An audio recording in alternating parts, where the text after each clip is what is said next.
Noong Enero 2026, may ipinakita ang Chinese State Television na tila nakakabaliw. Ipinakita ang pulido at cinematic na animasyon ng malaking kulay abong tatsulok na lumilipad sa ulap, nagpapakawala ng mga beam ng liwanag at nagpapalipad ng mga kawan ng stealth drones sa himpapawid. Sa ibaba, nakalagay sa caption na ito ay ang Luanyao, 100,000 toneladang mothership sa himpapawid na dinisenyo para gumana sa hangganan ng kalawakan. Ang Luanyao ay mula sa mitolohiyang Tsino, isang sagradong ibon na kadalasang napagkakamalang phoenix at kaugnay ng kapayapaan, pagkakaisa at pagdating ng mga makataruhang leader. 100,000 toneladang mothership. Ang konseptong ito ay bahagi ng tinatawag na planong ng Tianmen, ang proyektong South Heavenly Gate. Bibigyan ko ng kredito ang mga Tsino, magaling silang magpangalan, at ayon sa media release ng specs sa China, malaki raw talaga ito. 242 metro ang haba, 684 na metro ang lapad ng pakpak, mas malapad pa kaysa 6 na football fields. Hindi sila nauubos. Ang bigat ay umaabot sa 123,000 tonelada, mas mabigat pa kaysa sa fully loaded na American supercarrier. Hindi tulad ng supercarrier sa dagat, ang Luanyao ay inaasang lilipad at hindi lang basta lilipad. Abot ito sa gilid ng stratosphere o orbit, dalang 88 unmanned fighters particle beam weapons, high-energy lasers at 12 ng missile launchers. Ilang linggo matapos ang broadcast, ibinalita ng Western media. Naglabasa ng mga headline tungkol sa mala Star Wars na space carrier at pinakamalaking barkong pandigma. May mga defense analyst na nagbigay ng opinyon. Ilan ang nagsabing katang-isip ito, habang ang iba ay nagbabala na kung magawa ito ng China, magbabago ang balanse ng kapangyarihan. Oo, kung may mahiwagang space ganakong kayang lipulin ang lahat ng buhay, mababago talaga ang balanse ng kapangyarihan. Pero hindi naman ito totoo, di ba? Ano nga ba ang Luanyao at saan ito nagmula? Isa ba itong seryosong programang militar? O isa lang itong magarbong propaganda? O isa lang ba itong napakamahal na sci-fi na proyekto na nakarating sa pambansang telebisyon?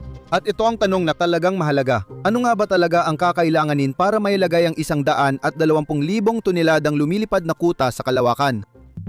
Hindi talaga programang militar ang simula ng Tianmen. Noong 2017, nagsimulang magtayo ng kakaibang bagay ang AVIC Global Culture Deck. Ang AVIC ay subsidiary ng Aviation Industry Corporation of China, isa sa pinakamalaking state-owned aerospace at defense conglomerates ng bansa. Gumagawa sila ng totoong fighter jet, drone at helicopter, pero ang dibisyong ito ng kumpanya ay may ibang tungkulin.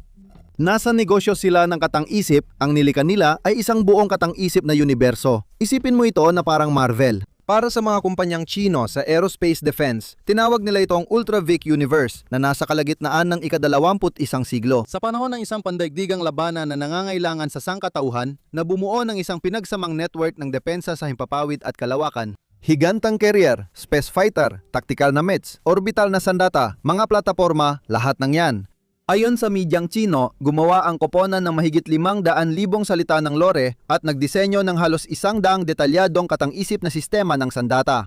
Ang layunin, opisyal man kahit papaano, ay pagpapalawak ng kaalaman, hikayatin ang mga kabataan na maging interesado sa aviation, bigyan ng AVIC ng kapansin-pansing presensya sa mga airshow at tuklasin ang mga posibleng teknolohiyang uso sa pamamagitan ng ligtas na paraan ng katang-isip.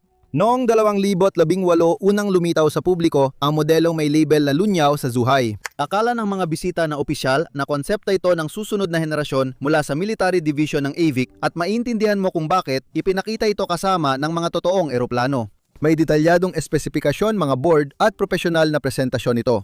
Nilinaw ng Science Museum sa China na bahagi lang ito ng immersive na sci-fi na karanasan, hindi defense white paper.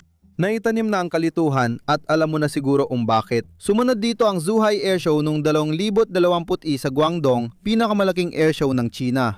Nagdala ang AVIC ng isang pinahusay na modelo na tinawag na Luanyao 2 at ipinakita ito bilang isang bagay sa wikang Chino na ayon sa lahat ng palatandaan ay nagsasabing isang mothership ng airspace. Salamat, mahal na manunulat na naglagay ng mga karakter sa Chino, napakakapaki-pakinabang para sa akin. Ang mga spec sheet ay ambisyoso kung ilalarawan ng banayad. Narinig mo na ang tungkol sa wingspan na halos 700 metro kanina at haba na 242 metro, inaangkin na single stage orbital altitude na 42,000 kilometro. Sa ilang bersyon ng material, mas mataas pa yon kaysa geostationary orbit kung saan naroroon ang mga communication satellite na talagang napakalayo. May mga Chinese na sanggunian na naglalarawan dito na gumagana sa 42,000 metro o 42 kilometro na nasa stratosphere. At pansinin mo, ang pagkakasundo kung lumilipad dito sa taas ng eroplano o lampas buwan ay nagpapakita kung gaano natin dapat seryosohin ang mga numerong ito. Ngunit parang hindi ito nabanggit sa media kahit mismo mga ulat ng China noon ay umamin dito. Kasama sa listahan ng teknolohiya ang anti-gravity fields, fusion reactors at energy shields. Parang science fiction lang ito, may dagdag na hakbang mula sa defense contractor na di malinaw ang dahilan. Ngunit hindi pa rin tapos si Avic, patuloy ang paglago ng universo. Kasabay ng Lunyao, ipinakilala rin nila ang buong fleet ng support ships, ang unmanned space fighter na Su-Anu at ang ika-6 na henerasyong aerospace fighter na Bai Bi. Nagkaroon pa nga ito ng full-scale mock-up sa Zhuhai Airshow noong 2020 at isang V2L logistics platform na tinawag na Zihu na ipinakita sa 2025 Tianjin Helicopter Expo. May kanya-kanyang backstory, technical specs at kinis ang bawat isa na parang hindi prop ang tinitingnan mo, yon ang punto.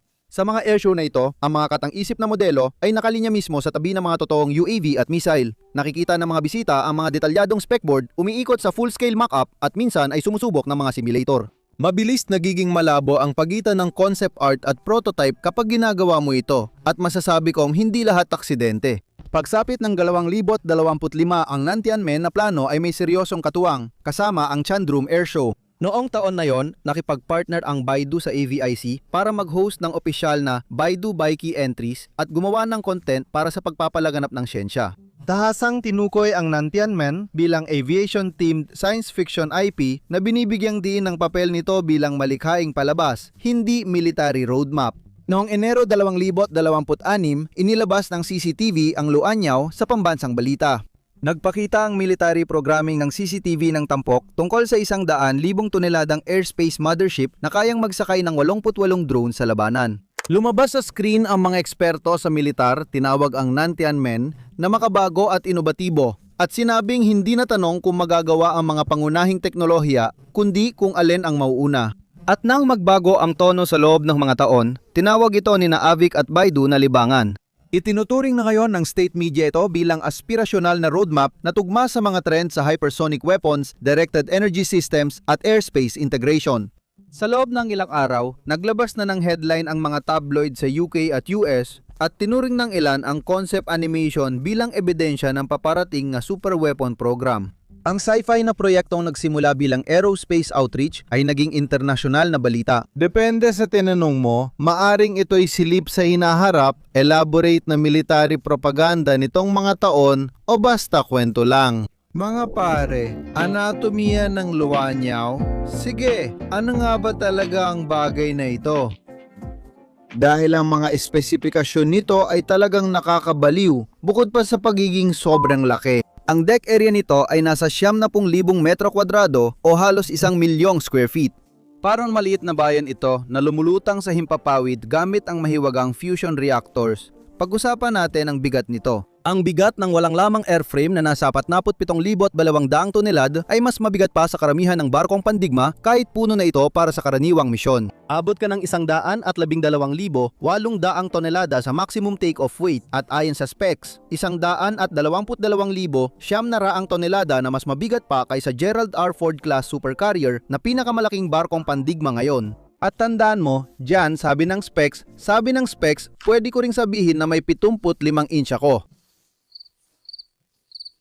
Ang Ford ay nasa dagat na may buoyancy mula sa tubig, samantalang ang Lunyao ay inaasahang gagawin ito habang lumilipad ayon sa mission profile. Ang bagay na ito ay gumagana sa matinding taas, naglalakbay sa itaas na bahagi ng stratosphere o posibleng mas malayo pa, depende kung aling bersyon ng specs ang paniniwalaan mo. Ginagawa ng konsepto ang Lunyao bilang command center at weapons platform sa mataas na lugar, lampas sa air defense na kayang tamaan ang mga target saan man sa planeta. Mula sa taas na yon, nagpapalipad ito ng mga grupo ng Su-Anu na walang pilotong mga fighter na bumulusok pababa sa atmosfera, umatake sa mga target gamit ang hypersonic na mga misil at pagkatapos ay umakyat pabalik sa mothership. Isipin mo ito bilang pagsasanib ng aircraft carrier, missile cruiser at maliit na orbital station sa isang misteryosong kulay-abong tatsulok.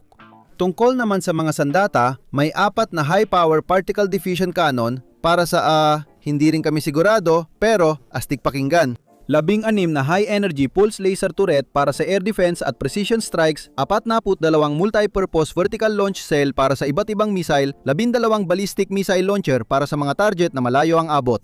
Ang 88 Suanu drone sa loob ay may kanya-kanyang arsenal ng hypersonic na sandata at energy-gathering particle cannon ayon sa lore.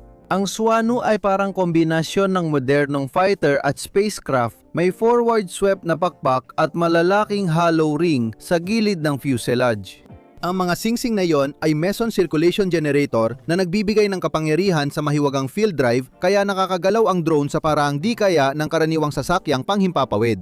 Autonomous na swarm coordination, multiband stealth, tuloy-tuloy na operasyon sa atmosfera at vacuum, lahat ng gusto mo sa sci-fi space fighter pero wala ni isang totoong umiiral.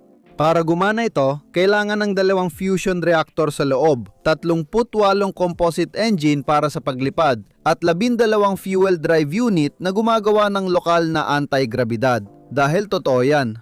Sorry talaga, hindi ko mapigilan sarili ko. Sobrang nakakatawa.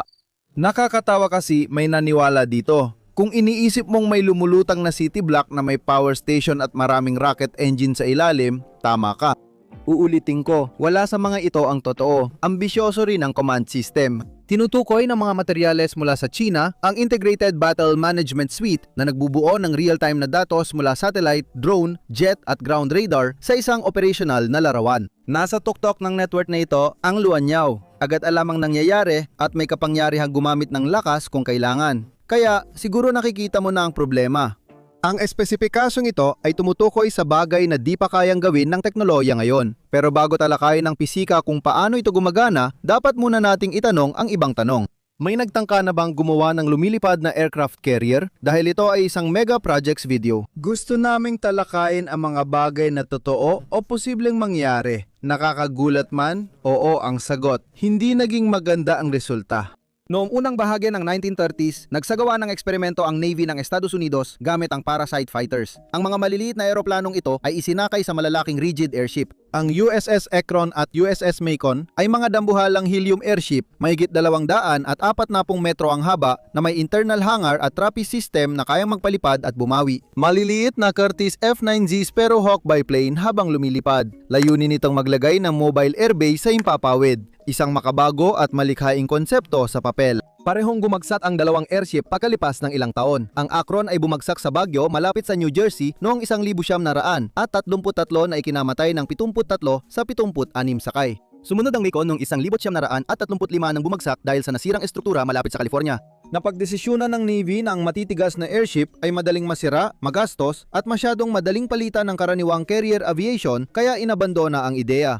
Noong Cold War, lumitaw muli ang ideya sa Falcon Project na nagtangkang magsakay ng maliit na fighter jet sa binagong Bombay ng Convair B-36 bomber. Epektibo ang sistema, kayang paliparin at ibalik ang fighter sa air kahit mahirap. Dahil sa aerial refueling at high-altitude reconnaissance aircraft tulad ng U-2 na luma agad ang konsepto bago pa ito magamit. Bakit pa gagawin ang komplikadong trapeze recovery kung pwede namang mag-refuel mula sa tanker? Kamakailan, nabuhay ulit ang ideyang ito sa panahon ng mga drone. Matagumpay na nasubukan ng programa ng DARPA na Gremlins ang paglulunsad at pagsagip ng maliliit at reusable na UAV mula sa isang C-130 na transport aircraft. At noong 2021, isang kumpanyang Chino na tinatawag na Zhongtian Feilong ang nagsagawa ng pagsubok kung saan isang malaking unmanned mothership ang naglabas ng 9 na mas maliliit na drone bilang isang magkakaugnay na grupo. Payag ngunit totoong halimbawa ng maliit na airborne carrier. Ang mahalaga, lahat ng totoong proyektong ito ay gumagana lang sa sukat na 10-10 tonelad o ilang daan sa pinakamalaki. Ang bawat Gremlin drone ay ilang daang kilo ang bigat. Ang mothership ay kasalukuyang military transport plane. Gumagana ang buong konsepto dahil ito ay maliit, magaan at medyo simple. Layon ng Luanyao na palakihin ito ng libo-libo o higit pa. Sabihin na lang natin, malamig ang tugon ng pisika at may ilang pagtutol ito, inhenyeriya ng imposible.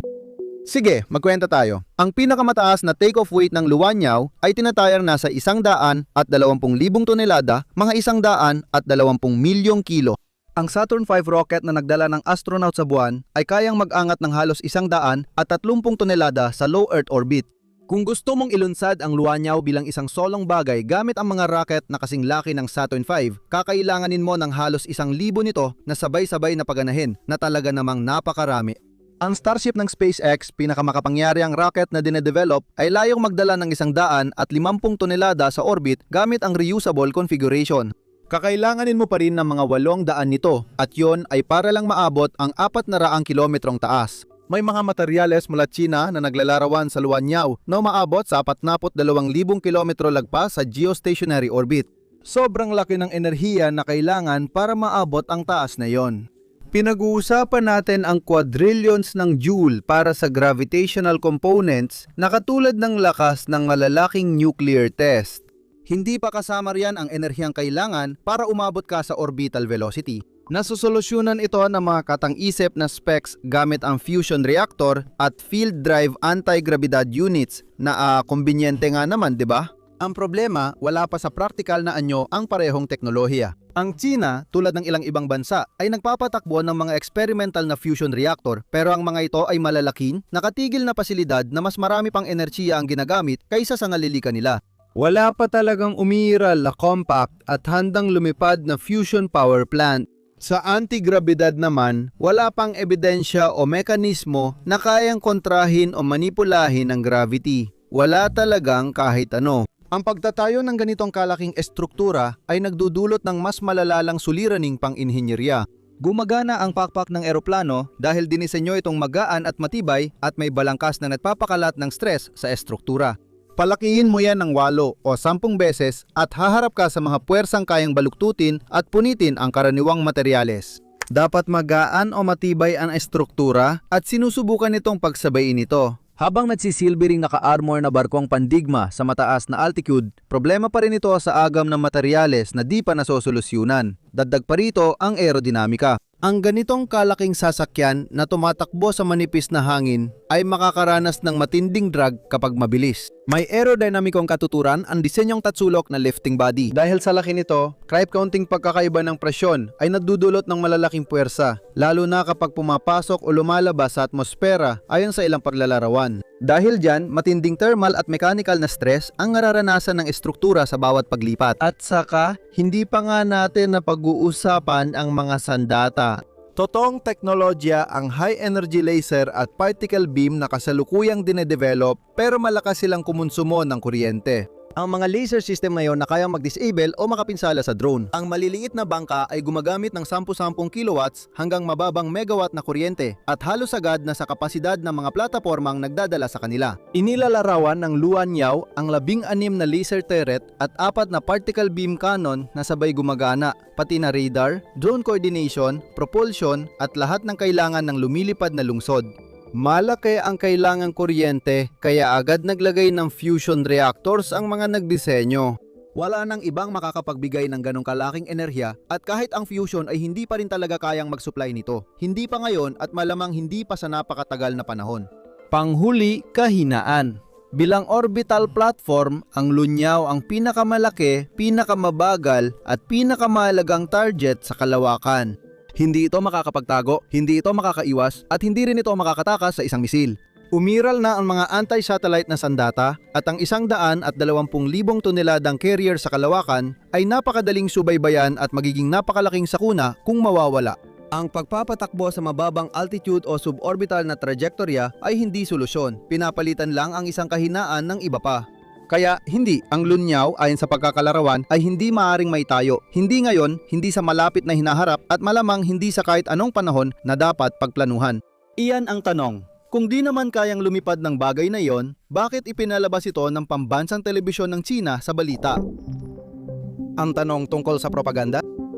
Mula simula, pareho ang opisyal na posisyon ng AVIC. Ang Nantianmen Plan ay isang science fiction IP na may temang abyasyon na layuning ipakilala ang aerospace science, hikayatin ang kabataan at tuklasin ang teknolohiya ng hinaharap sa pamamagitan ng kwento. Full-scale mock-up sa airshow, nakakainggan yung exhibit sa museo, edukasyonal na nilalaman sa Baidu Baiki at sa papel. Ito ay pagpapalaganap, ito ay pakikilahok, pagpapasigla sa mga bata na maging interesado sa mga karera sa aerospace na maganda naman. Pero sa paraan ng pagtalakay ng Chinese state media, ang Nantianmen ay may kaunting kakaibang kwento. Binigyang diin ng CCTV coverage ang integrasyon ng kapangyarihan ng impapawid at kalawakan at inilarawan ito bilang tugma sa pangunahing direksyon ng hinaharap na digmaan sa airspace. Lumabas sa screen ang mga eksperto sa militar na tinatrato ito hindi bilang isang props mula sa katang-isip na universo, kundi bilang isang pananaw kung saan maaring tumungo ang totoong pananaliksik sa hinaharap.